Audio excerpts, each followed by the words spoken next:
with the Spy Museum Executive Director Chris Costa. Tonight's program deeply supports the International Spy Museum's goal to contribute to a more informed national and global citizenry and increase people's capacity to address complex, challenging issues. It's an honor to have Director Wray with us tonight. Christopher A. Wray became the 8th Director of the FBI on August 2nd, 2017. He began his law enforcement career in 1997, serving in the Department of Justice as an assistant U.S. attorney for the Northern District of Georgia. In 2001, Wray was named Associate Deputy Attorney General and then Principal Associate Deputy Attorney General in the Office of the Deputy Attorney General here in Washington, D.C. Wray was nominated by President George W. Bush in 2003 to be the Assistant Attorney General for DOJ's Criminal Division. In 1993, Wray joined the international law firm of King & Spalding, where he spent a total of almost 17 years practicing law in the area of government investigations and white-collar crime. At the time of his nomination to be FBI Director, Wray was chair of the firm's Special Matters and Government Investigations Practice Group. Leading the conversation with Director Wray is International Spy Museum Executive Director Chris Costa. Costa joined the International Spy Museum in 2018. Previously, he served as the Special Assistant to the President and Senior Director for Counterterrorism on the National Security Council. Costa is a former intelligence officer of 34 years, with 25 of those in active duty in hotspots such as Panama, Bosnia, Afghanistan, and Iraq. Costa is in the Commando Hall of Honor for extraordinary and enduring service to Special Operations Forces, and I really thought he was going to cut that line out. He never lets me say that, so I'm super excited he left it in. We are so pleased we can offer this program in person and via live stream. I want to encourage you to submit your questions early. I know we will have a lot of them. We will do our best to tackle as many as possible. We will get to those after Chris Costa and Director Wray conclude their discussion. Now, without further ado, Chris Costa and Director Wray. Amanda, thanks for the introductions. Thank you for joining us for Spy Chat Live, and we have a big virtual audience. Director, it's great to see you again. This is a great opportunity to engage with you again. We've done this before. It's deja vu. So it's welcome back to the museum. Well, it's great to see you. It's great to be here. I'm a big fan of the museum, and obviously I always enjoy talking to you. Thanks. So what I want to do, Director, is dive right in. I have a series of questions, my prerogative, I'd like to ask you, and then we're going to roll into some questions that we're going to receive virtually as well as from our audience here tonight. So I'm going to dive right in. The FBI has a unique place in the U.S. government as both the lead federal law enforcement agency and as a member of the U.S. intelligence community. How do you balance both of those roles and responsibilities, and is there ever any tension between the two of those roles? I mean, I actually think of those two roles as complementing each other. I think our role as a law enforcement agency makes us more effective as an intelligence agency and vice versa. And I think there are a lot of reasons for that, and certainly when I compare notes with my foreign counterparts, which I do all the time, some of which are structured differently, most of them tell me how much they envy our structure of having it all under one roof. And I think part of that is because of the ways in which the threats have evolved and the need to be agile in dealing with those threats. The era of kind of national security threats over here and traditional criminal threats over here is largely gone and is largely overly simplistic. And the separating of those roles, I think, runs a very real risk of, at best, artificial stovepiping, and at worst, delays, balls getting dropped, and so forth. So why do I say that? I mean, you could take cyber. it has become increasingly hard to tell where nation-state cyber activity ends and traditional criminal cyber activity begins, which there's more and more of a blending of the threat. And you certainly wouldn't want to have two different agencies trying to deal with that. So that manifests itself in ways like we see nation states, foreign intelligence services, the Russians, the Chinese, Iranians, hiring cyber criminals, think of them like cyber mercenaries, in effect, to do a lot of their work. We also see members of those same intelligence services making extra money on the side, almost moonlighting, engaging in cyber criminal activity. We also see those same intelligence services using cyber criminal tools to conduct their attacks because they think it better hides the role of the government. So we've seen, for example, ransomware attacks that aren't really ransomware attacks. They're essentially a foreign government engaged in a cyber attack disguised as a ransomware attack. So it's on cyber. It's in counterterrorism. More and more these days, we might catch an attack that's unfolding and not know at the time that we disrupt the attack what the motivation is. And you sure as heck wouldn't want to have a situation where the FBI had to sit and wait to figure out whether there was a counterterrorism nexus to be able to rush in and help. And we're seeing a lot of situations where you see threat actors who are motivated by not only a mishmash of ideologies, but they're mixing their ideologies with kind of personal grievances, like an employer or former employer that they're ticked off at or something. And so, again, this idea of kind of neatly splitting them apart is just not realistic. But you could go through any number of other examples. Take the cartels. The cartels are both a law enforcement threat and a national security threat. And so we think it's important to be able to respond nimbly and effectively to those threats by treating them as both and not having a left-hand, right-hand problem that would unfold. And the same thing goes when you take it out of the realm of national security and look at the integration of intelligence and law enforcement. I feel very strongly that our intelligence role makes us more effective as a law enforcement agency because we know how to maximize impact based on the intelligence.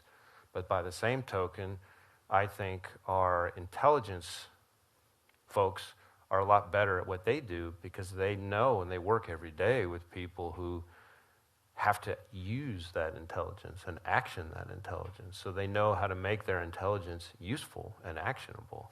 And that's why we have analysts, intelligence analysts and agents training together at Quantico. That's why when I go, I've been to all 56 of the FBI's field offices twice. That's I'm on my third round now. And everywhere I go, you get briefed on a case. They've got intelligence analysts and law enforcement, intelligence analysts and the case agents sitting side by side working together. And I think that integration is critical to our success. At the end of the day, intelligence is just a fancy word for information that drives decision-making, and good intelligence drives better decision-making. So that's, to me, what it's all about.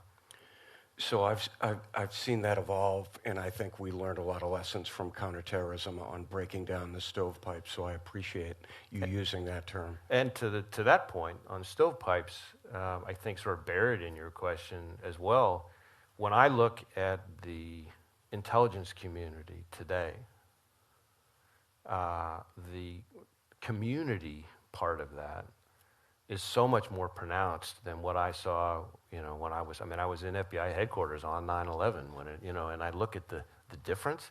Today, in my morning meetings, there's senior executives from CIA, NSA, and DIA who are sitting in my inner circle working with my team, every day. And my counterparts at CIA and NSA have much the same.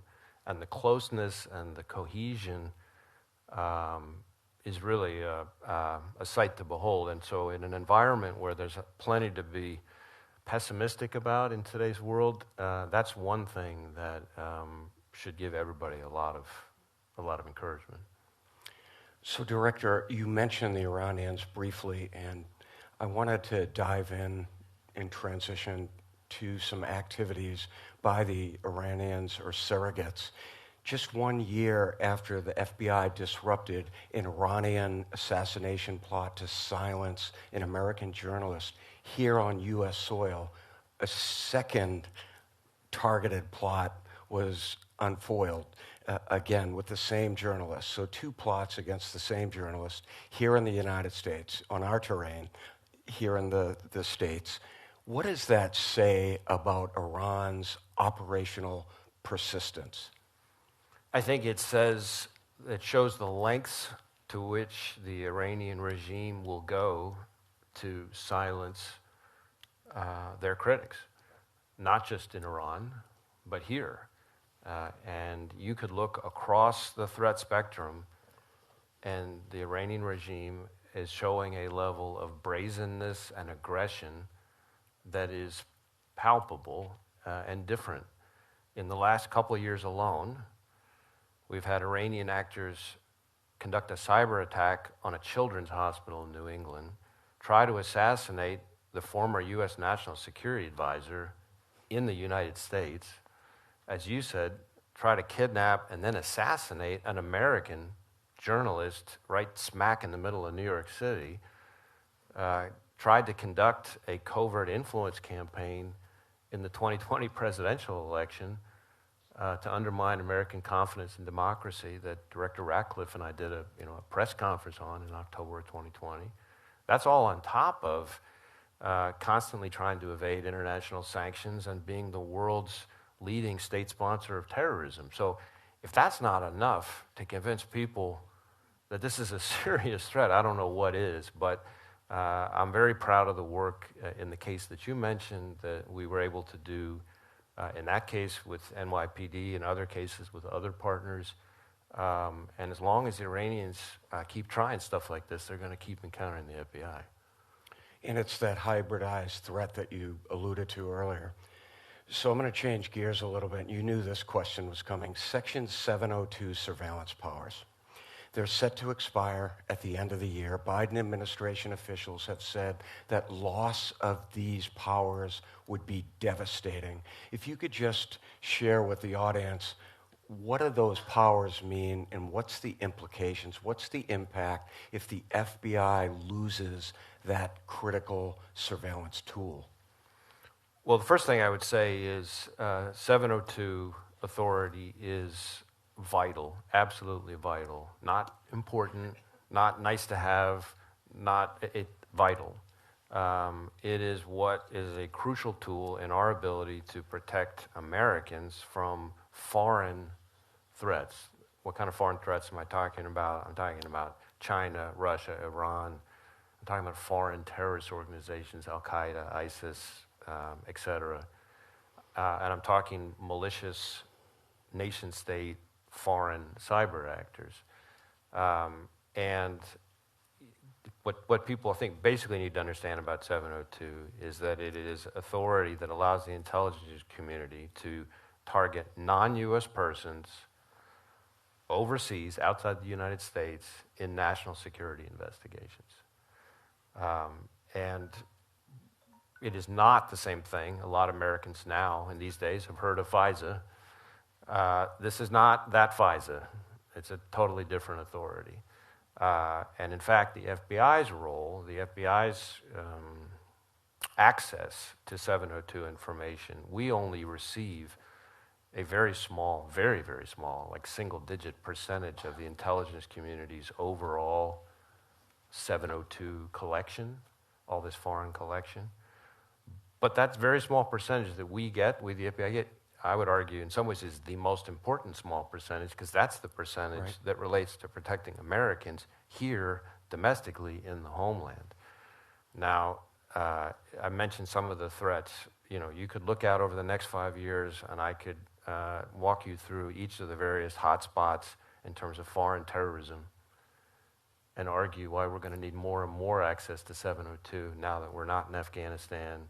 You look at what's happening in Syria. You could look at what's happening in parts of Africa. I just talked about the Iranian threat. That's just on the terrorism side. China, I've been very vocal since early in my tenure that there is no country, underline no country, that represents a broader, more severe counterintelligence threat to the United States than the People's Republic of China. And limiting or hobbling or losing our access to 702 would, in my view, be a form of unilateral disarmament in the face of the Chinese Communist Party. In addition, cyber, most of, or at least an awful lot of what we use 702 for these days is to help in the context of foreign cyber attacks on America. And 702 is what enables us to identify who the victims are, identify what the intrusion activity is, and work with them to reach out to victims, many of whom don't even know they're being targeted or compromised, and to warn them and help them then remediate and mitigate the cyber activity. So it's helping us protect American victim companies, universities, individuals from foreign cyber attacks. I guess a few other things I would say about 702, because this is a subject that doesn't lend itself to a quick soundbite or a quick tweet or something. So much of the debate about 702 revolves around the FBI's ability to look through or query 702 information. When you hear that, what you basically should picture is we have information that is already, and this is not disputed, lawfully in our possession, lawfully collected, and we can query, like look through that information that's already there. It's not new collection. We don't have some new search authority or anything like that. You think of it almost like everybody here has email, Outlook, or whatever it is you have. You know, you all have that search bar in your email inbox, and if you want to try to figure out emails between particular people on a particular subject, you can type in the search bar and look through what's in your inbox instead of spending days and days and days trying to figure out what's in there. That's what we're doing when we run these queries. We have had, and part of the reason there's such a debate is we, the FBI, have had compliance failures over the years.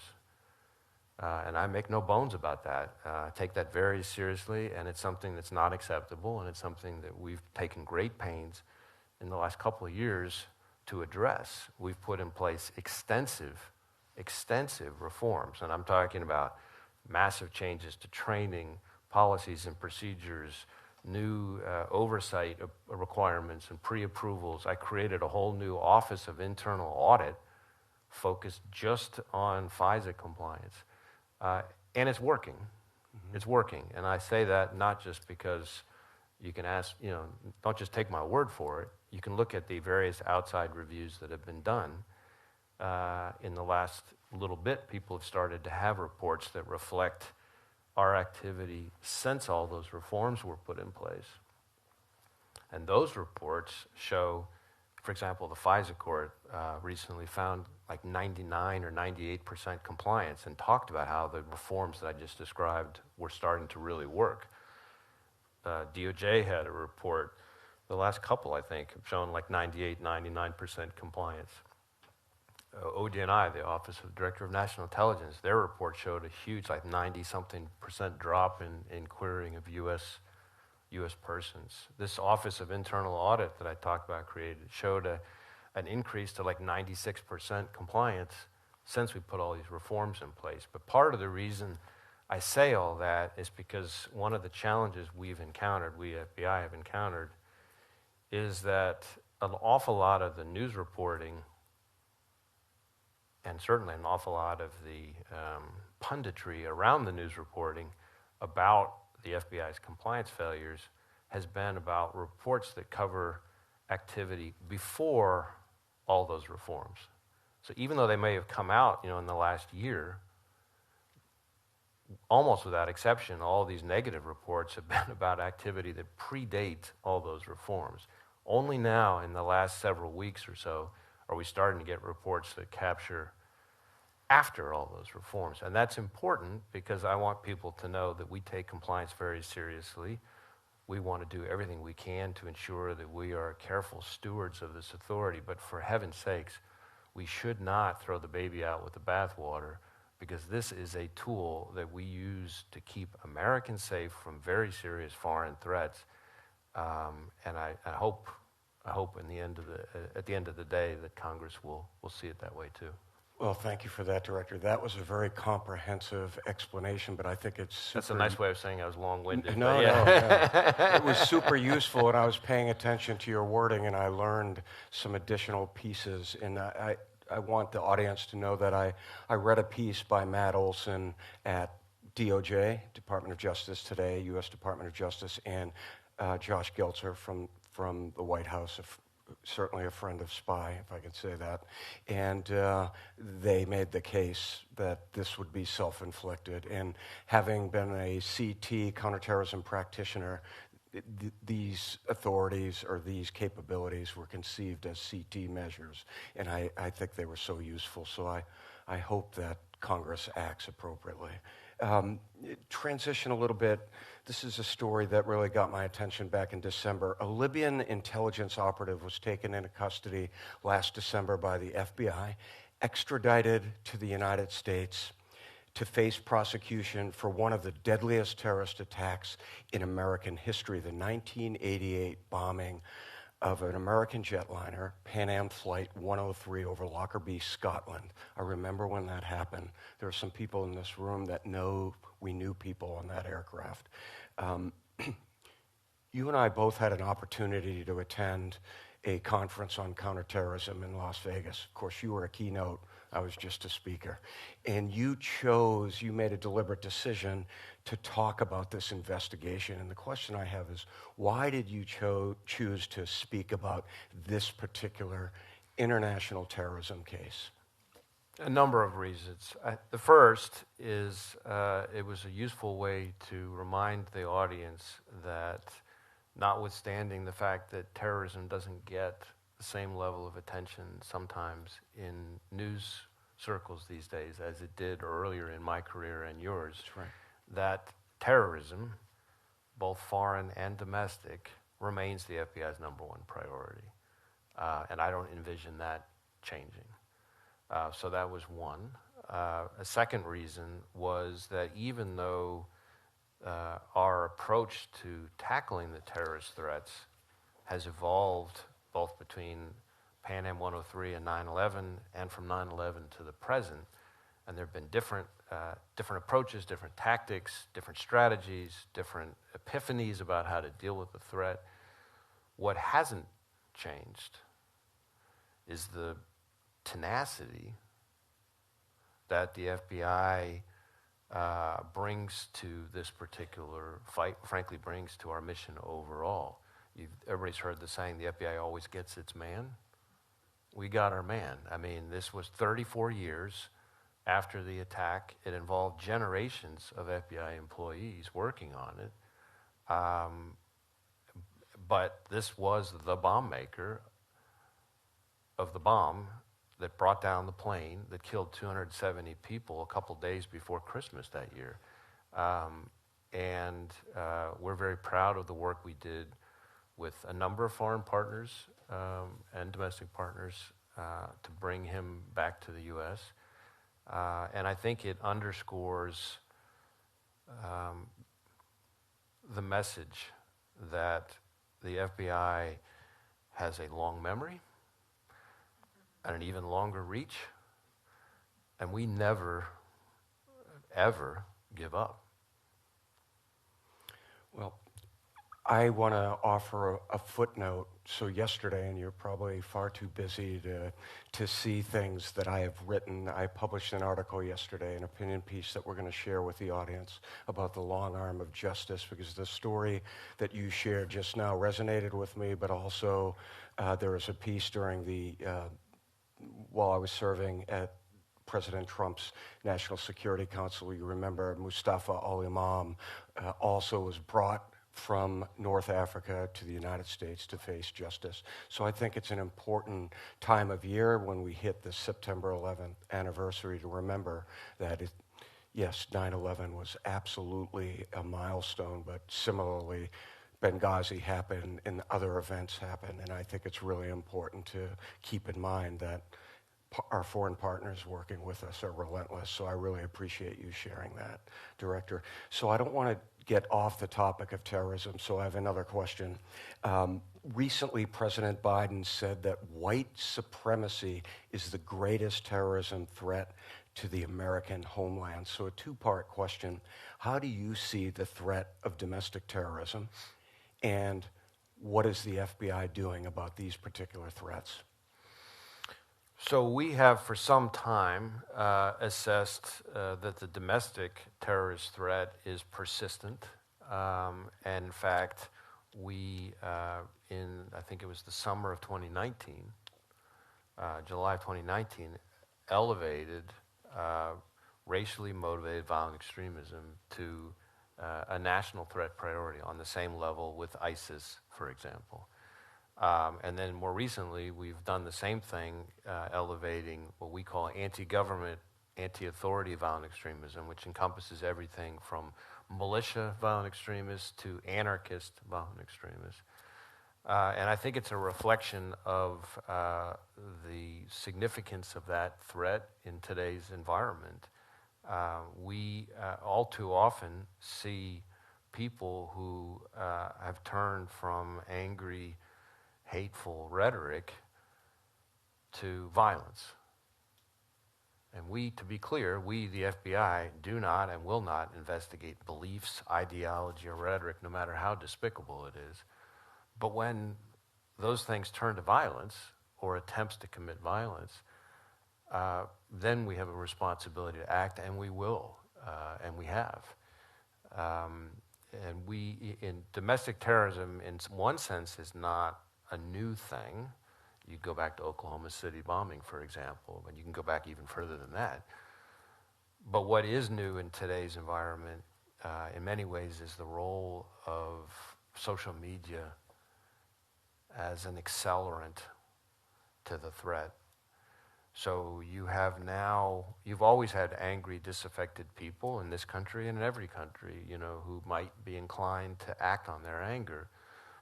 But in the past, you know, the angry, disaffected guy living in mom's basement, I mean, not there's anything wrong with that, but would just be by himself stewing away. Now, the angry, disaffected guy in one mom's basement is able to communicate with an entire community all over the country of other guys in other basements, and they can egg each other on. And now, you know, the tendency to act on that anger through violence becomes much more real. And, you know, again, we guard very seriously people's First Amendment rights. But there is a right way under the First Amendment to express what you're angry about and who you're angry with. And violence, attempts to commit violence, is just not it. And so we have to act in that situation. And part of what makes this threat so challenging, as well as a sort of similar category of homegrown violent extremism, which we use to describe kind of jihadist-inspired violent extremists here in the United States. What they have in common is you're talking about largely lone actors who are committing attacks through fairly crude means. Think a gun, a knife, a car, a crude IED that you could figure out how to build, you know, off of the internet. And they're picking soft targets, which is just, as you know, sort of intelligence community speak for really any place everyday people are living their everyday lives. And unlike the counterterrorism threat of 9/11, where you have like a sleeper cell and they're planning for years and they're conducting a spectacular attack with a plane crashing into a skyscraper, these are lone actors who don't communicate with a lot of people, don't take a lot of planning to conduct their attacks, could attack almost anywhere and could do it in a very short period of time. So there are not a lot of dots to connect. And so what that means is every dot matters that much more. And so part of what we're trying to do to help prevent those attacks is enlist more and more the help of our state and local law enforcement partners who have eyes and ears in the community. Work with community groups, schools, other kinds of organizations, because what you see is that more and more, if the person who decides to commit an attack, there was somebody around them, a neighbor, a classmate, a coworker, a family member, who saw something change. And we need that person to be reaching out to law enforcement when they see that change, before it's too late. Everybody's heard that old saying, if you see something, say something. And usually when you hear that, you're picturing what you're supposed to do if you see the backpack in the bus terminal or the airport. Obviously, we want people to say something then too. But here what we're saying is, if you see something about somebody, say something. And that includes if you see something about them saying it online. Sometimes those tips to law enforcement are going to be the key to getting in front of. There may not be that many clues out there, and it may be that clue that could be the key. So that's sort of a description of kind of how we're approaching this. We have our joint terrorism task forces, which tackle both foreign terrorism and domestic terrorism, and they've got both squarely in their sights. We created a domestic terrorism hate crimes fusion cell to try to make sure we're bringing to bear both of those skill sets, and we've actually prevented attacks against, for example, a synagogue in Colorado, just by making sure that, again, we don't have the left-hand, right-hand problem. Fusion. Exactly. No, that's outstanding. Yep. No, that's excellent, Director, and I think that's an important message. So I want to change gears. There's no good segue to talk to China. You have been very strong in your messaging on China being a malign influence and really part of great power competition. They've seemingly ramped up their game. China wages a global campaign called Operation Fox Hunt. You and I had an opportunity to talk about Fox Hunt last year in Sedona. And just for the audience, the wider audience, because you won't be familiar probably with that term necessarily, it's a malign program that the CCP, the Chinese Communist Party of China, uses to target Chinese political rivals, dissidents, and critics of China. And last year when we spoke, there hadn't been a prosecution. Flash forward a year later, and the United States just had a successful prosecution. 3 individuals were convicted of harassing a family on our shores here in the United States at the behest of China. So can you talk a little bit more? I'm not talking about the espionage threat. I'm literally talking about this policy of repression that is worldwide, but it also operates here, much similar to Iran operating here in our space. Could you talk a little bit about China's repression? Sure. policy? I mean, most people are familiar with China's well-documented efforts at repression and human rights abuses in China. What a lot of people don't know is that same repression is something that they've exported to other countries, including the United States. And unfortunately, in the United States, it primarily targets Chinese Americans. Those are the victims. These are people who left China, who are often very critical of the Chinese Communist Party and the regime. And China doesn't like it when people criticize them. And the lengths that they will go to, this Operation Fox Hunt is styled as an anti-corruption campaign, but essentially it's an effort to threaten, harass, stalk, surveil, coerce people who criticize the regime and haul them back to China, threatening their families, etc. And it is, in a sense, while it's distinct from the efforts to steal our intellectual property and to conduct the world's biggest hacking program and everything else, they fit together because they both reflect a disregard for international norms and the rule of law, and they complement each other in really troubling way. So part of the point of silencing critics is so people won't call out their theft, their hacking, etc. So it's important for us to try to do everything we can to reach out to Chinese Americans here in the United States who are being targeted with this kind of conduct, and to be there to help them. So I'm going to transition to another question. This happens to be my favorite question. I don't know if it's going to be your favorite question. But I get to talk about our artifacts, albeit briefly. A sizable part of the International Spy Museum's artifact collection here at the museum focus on the spy versus spy contest that played out throughout the Cold War, Soviets versus the West. And recently, Robert Hansen, a former FBI agent who spied for Moscow for many years, a devastating breach. You know the story, it's painful. But with that historical case in mind, to what extent do traditional Russian espionage operations play out in the United States? I know there are sensitivities there, but are Russians executing traditional spy operations here in the United States? So putting aside things like Russian cyber activity and things like that, right? So first, I would say the Russian traditional counterintelligence threat continues to loom large.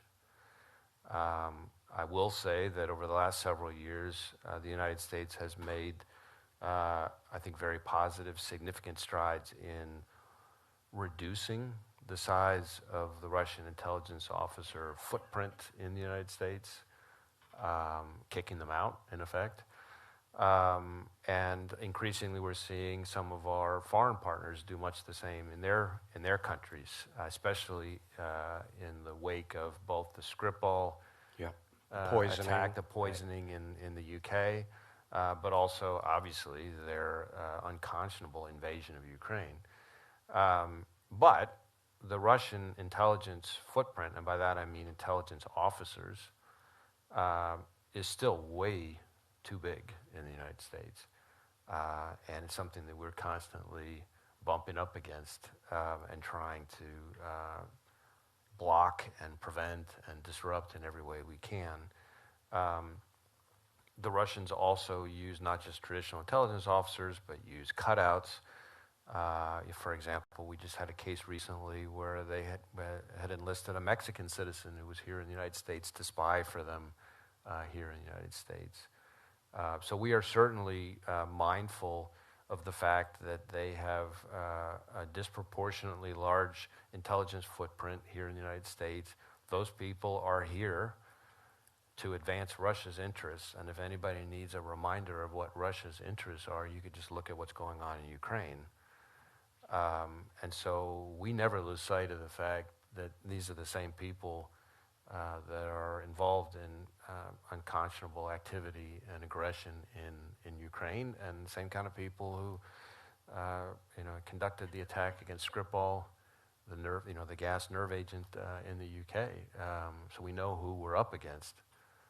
Right. That was a horrific attack, to be sure. And we tell those stories here at the museum as well. So, Director, final question. This has been a great talk on current threats, and I really appreciate that, and I think we'll have some questions that we'll go to in just a minute. But I really want to hear about the future, if you could share. What is the FBI, and more specifically, what are you thinking about in terms of the weeks and the months ahead, the next few years for the FBI? If you could share some of your insights, and then we'll take questions from our audience. I'd start with, we're not going to run out of things to do. That's very clear. I think the threats are going to become more complex, more sophisticated, and we're going to have to evolve and adapt to stay ahead of those threats. To me, there's three parts of that.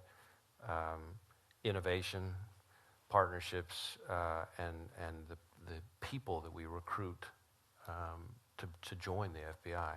On the innovation side, we're constantly focused on ways in which we can deal with the advances of technology that are complicating our ability to conduct our mission.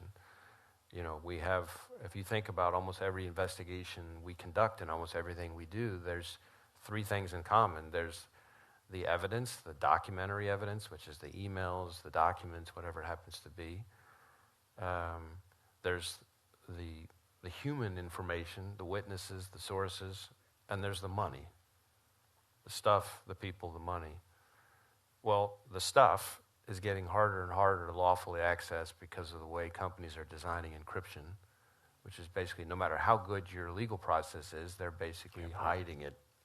And so that is going to make that a challenge. The people in today's world of the digital breadcrumbs we all leave, combine that with things like facial recognition, AI, and so forth, it gets harder and harder to protect human sources from being compromised. And then the money, obviously more and more cryptocurrency is the way bad guys are going, and it gets harder to follow the money. So if we're not careful, we're going to lose the stuff, the people, and the money, in which case we are going to run out of things to do. So that is it. So innovation is absolutely essential to deal with all of those issues. I mentioned AI. Obviously, it's a topic that everybody's talking about all the time these days. We're very excited about some of the things that AI can do, but we're also very mindful of the ways in which AI is enhancing the bad guys' ability to be effective. And so we are focused on innovation there. I'm very proud of one of our guys recently. We've created to further foster innovation, we've created a formal patent program, and we have one of our guys just got a patent on something he came up with to basically help detect deep fakes, which is one of the things that AI will enable to be more and more effective. So innovation, partnerships. I've talked a lot about partnerships here this evening, both old and new, partnerships with state and local law enforcement, intelligence community, foreign partners, making those partnerships more and more effective, always looking for what I would like to say is 2 + 2 to make 5. In other words, how do we get the FBI's 2 with some other partners 2 and have it equal 5 or 6 or 7 to achieve synergies to deal with all these threats. But then non-traditional partners, the private sector, academia, certainly the cyber threat. If you look at our exposure as a country, something like 80% of our critical infrastructure is in the hands of the private sector. It's our critical infrastructure the bad guys are after. Our innovation, same thing, probably higher than 80%. Our personally identifiable information, it's in the hands of the private sector. Okay. So if we're going to be effective in protecting America, we have to work more and more closely with the private sector. And so I envision a world in which, over the period that we're in, the cohesion and the partnership between the FBI and the business community and the academic community is going to just continue to become more and more robust as we help those parts of our society become better, more resilient against some of these threats. So innovation, partnerships, and then the last part, the most important part, is the people we bring into the FBI. There's the saying that your people are your most important asset. That's certainly true at the FBI. It's what makes the FBI great is the quality of the people we bring in. And I'm very proud of this. We are, in the last several years, since I've been in this job, recruiting people applying to be special agents at the FBI has shot up dramatically. 2019, it tripled the pace it had been the several years from when I started. We're hitting levels now that are higher than it's been in about a decade. This year is on track to be even higher than last year. And it's all across the country, and these are people registering their desire to spend their careers, their lives really working at the FBI. Serve the nation. And they are it's not just the quantity of people, it's the quality of the people. We're continuing to attract a huge number of people from law enforcement and the military. About 50% of our Quantico classes have advanced degrees. And frankly, if you add law degrees, which some people think are advanced degrees, but that's controversial. It's probably closer to 60%. And these are people who in this economy have a whole lot of choices. And they're sure as heck not choosing to join the FBI for the pay. I can I can vouch for that. So, so we are attracting people in droves, and this is at a time when law enforcement in general is having the opposite experience. And I know that because I talk with chiefs and sheriffs from all 50 states. I'm talking to them pretty much every week. I hear about it constantly. They're all going in the opposite direction. That's right. So we need to be able to attract great people to the FBI. We are, but I think that's a very, very important part of our future in terms of staying ahead of the threats. And the advantage to having those great numbers is that we're recruiting people with STEM backgrounds, different types of scientific and engineering backgrounds, without compromising on the core values and character that I think is, to me, non-negotiable and kind of the essence of who we are. That's a positive trajectory. So let's end our segment with a transition to Amanda, because she has some questions, and hopefully we'll get some good ones from our audience. We always do. So what do you have there, Amanda? Well, I'll tell you what else we're not going to run out of questions. We are not going to get to all of them, but some people really sent questions in early, and this was a very delightful one. So we thought we'd give you a little break with this first one. Can spies be any age, or do you have to be young and spry to spy? Sent from a lady who says that Melissa McCarthy in Spy is one of her favorites. As a guy in his 50s, I think 50s are the new 30s. And certainly I like to think I'm younger and younger all the time, even if my family tells me quite the opposite. Certainly, when we are going after spies, we see spies of all ages. In fact, recently we had, I think in the span of a single week, a couple of different cases where different intelligence services were using guys in their 70s. And my reaction was, yeah, go, and then I'm like, oh, okay, no, that's probably not a good thing.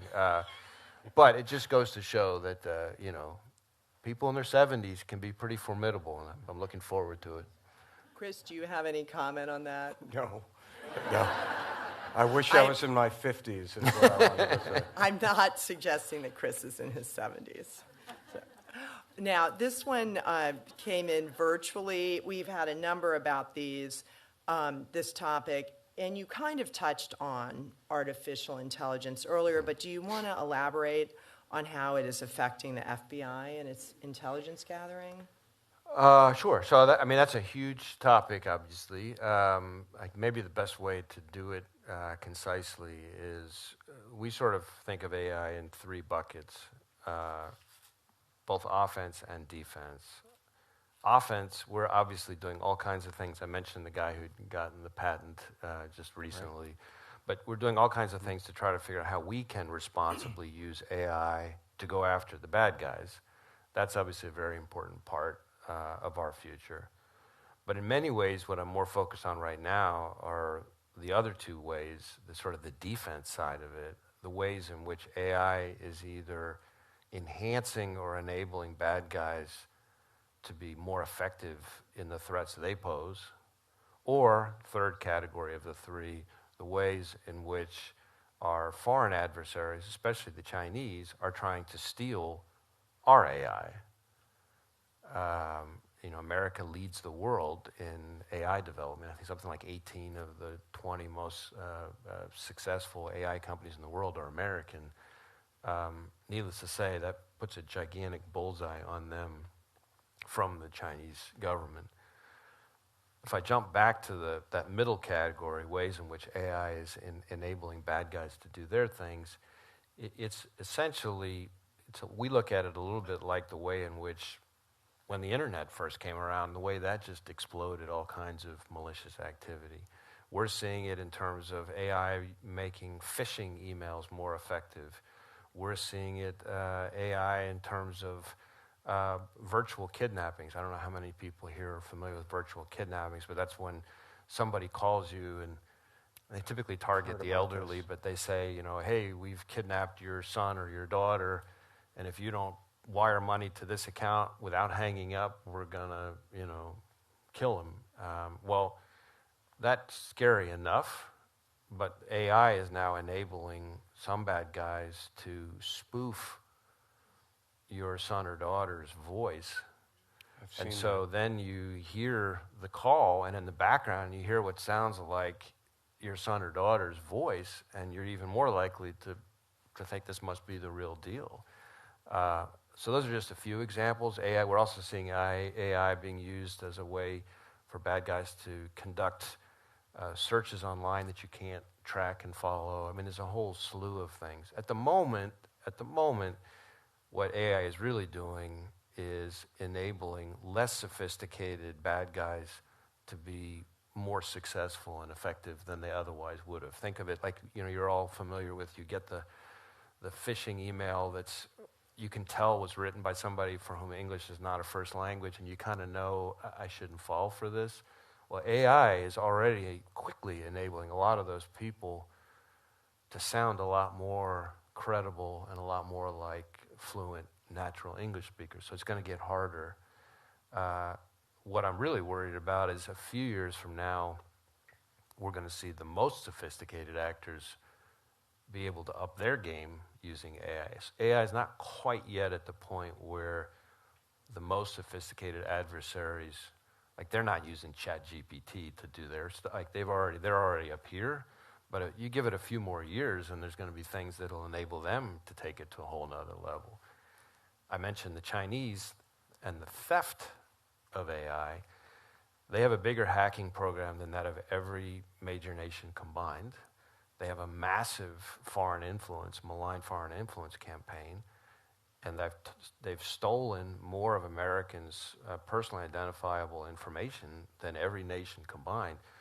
If you put all that together with AI, it's going to enable their hacking and their foreign influence campaigns and so forth to become exponentially more effective, because it allows them to essentially train the machine learning models to be more effective. So you could have a snowballing effect of what's already a very significant threat. So yes, we're very excited about how we can use AI in offense, but at the moment, we're primarily focused on how we can help protect people from the ways in which AI is going to be misused and already is being misused. Oh, great points. I mean, it's double-edged, right? Yeah. That's the issue. I mean, every new technology, I have the same reaction, and AI is no exception. My first reaction is, wow, we can do that? And then my second reaction is, oh no, you mean they can do that? And of course, we try very hard and work very hard and are very proud of the fact that we're constrained by the rule of law in our use of these technologies. The bad guys, they throw that stuff out the window, so they're able to go after use these technologies with what they might view as a competitive advantage. Yeah, no boundaries for them. Thanks, Amanda. What was an unexpected challenge you have faced as director? That comes from this room. Do you think someone was involved? An unexpected challenge. I mean, I think the ability to focus on the longer term this is going to be sort of somewhat surprising answer. Having been around the FBI quite a bit earlier in my career, like I said, having been in FBI headquarters on the day of 9/11, I mean, I'm not a stranger to how the FBI, including today's FBI, operates, and I wasn't when I started in this job. So a lot of the challenges I was anticipating. But I think in many ways the thing that worries me the most is we constantly need to be thinking about the threats that are 3 or 4 years from now that aren't upon us right now. And it's been an unexpectedly hard challenge to find the time and to get everybody to be able to focus on those things, because the crisis of the moment so dominates. Right. You know, the former Secretary Rumsfeld famously said, there's the known known, there's the known unknown, and then there's the unknown unknown. The FBI is very good and always has been good at the known known. Increasingly, post 9/11, the FBI is actually quite good at the known unknown. We know we need to learn more about this gap or get ahead of this threat. But it's the unknown that, that I worry about. And the only way you're going to do that is somehow finding the time to get people to focus on what's the threat that's going to be all we're talking about 3 years from now that we haven't anticipated yet. And I do wish that we could find more time not to play whack-a-mole with some of the issues of the day and spend a little more time focused on that. Yeah, that's a perennial challenge, isn't it? I'm going to go off-road a little bit because I am so inspired by this question. We have a classroom of high school students watching, and they want to know the best way to get involved in the FBI, and that gels with a lot of questions from people saying, what would you say to aspiring Intel students? And this is our last question. Unfortunately, we're about out of time. Well, we're always recruiting, I would say the best way to apply to get your foot in the door, we have a great internship program. I guess full disclosure, there's lots and lots and lots and lots of people applying. The numbers are pretty breathtaking. So it is very selective, but that's a great way to kind of get introduced to the FBI. That's an internship program that's really more focused on, obviously, people in college and beyond. But that's one thing to focus on. Sometimes people ask me, is there some course of study that you're supposed to do? There's all these myths over time. Well, the FBI only hires lawyers and accountants. Oh, the FBI only hires people in law enforcement. Oh, the FBI only hires people who speak Farsi or speak Mandarin. Or No. We recruit from all of those things. It's far more important that we have people who have good critical reasoning skills, good personal skills, and impeccable integrity. And if you focus on those things, that's far more important to a path to the FBI than what major you choose or what summer job you have. And I will say, there's no better place to work. To have as your job to protect the American people and uphold the Constitution is a pretty incredible thing. Think about your friends. Hey, what do you do for a living? I protect the American people and I uphold the Constitution. And I sometimes have told the story about, and everybody in the FBI has had their own moments like this, but where the light bulb kind of goes on and you sort of really realize how meaningful the work can be. And one of those moments for me, which I've reflected on a lot, when my daughter, who's now in her late 20s, but when she was like 4 or 5 years old, and I was a young prosecutor working with FBI agents every day in Atlanta, and they had Dad's Day at her nursery school. So as part of Dad's Day, they asked all the little boys and girls a series of questions about their dads, and then they wrote the answers that they got from the kids down on these construction paper teddy bears. And then they put the teddy bears up on the bulletin board. So, of course, I know the other fathers come into the classroom for Dad's Day, and we're standing there, and I'm looking up at this sea of teddy bears. And there's another dad, kind of like you and I right here, is like right next to me. And he keeps looking over at me, so I look over at him, and he said, "Hey, man, you mind if I ask what you do for a living?" So I looked up at my daughter's teddy bear, and the question was, what does your dad do at work? And it said, "My daddy and his friends put bad guys in jail and help keep us all safe."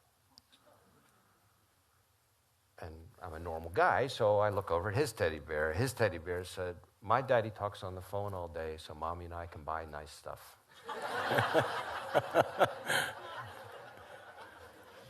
And I may be a little slow on the uptake, but even for me in that moment, that light bulb went on, and I thought, wow, if you want to do something for a living that even, a 5-year-old little girl can actually appreciate as meaningful and impactful, you'd be in the right place. Well, that's a powerful story. Thanks for sharing that. Thank you. Amanda, are we about wrapped?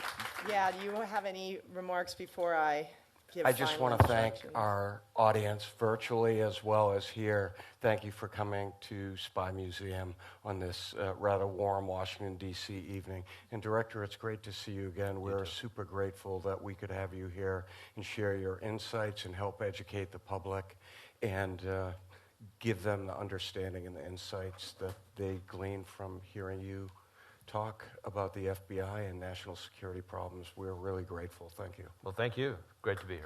Thanks.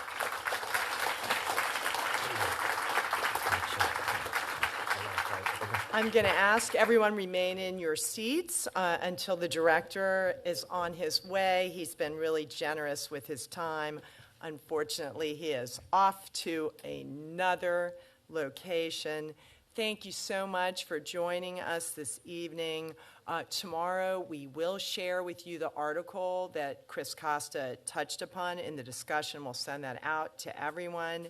And you guys have been an awesome audience. I'm really sorry we could not get to all the questions because there were so many. So thank you. We are all clear. And if you would leave that direction, that would be so nice. Thanks, everybody.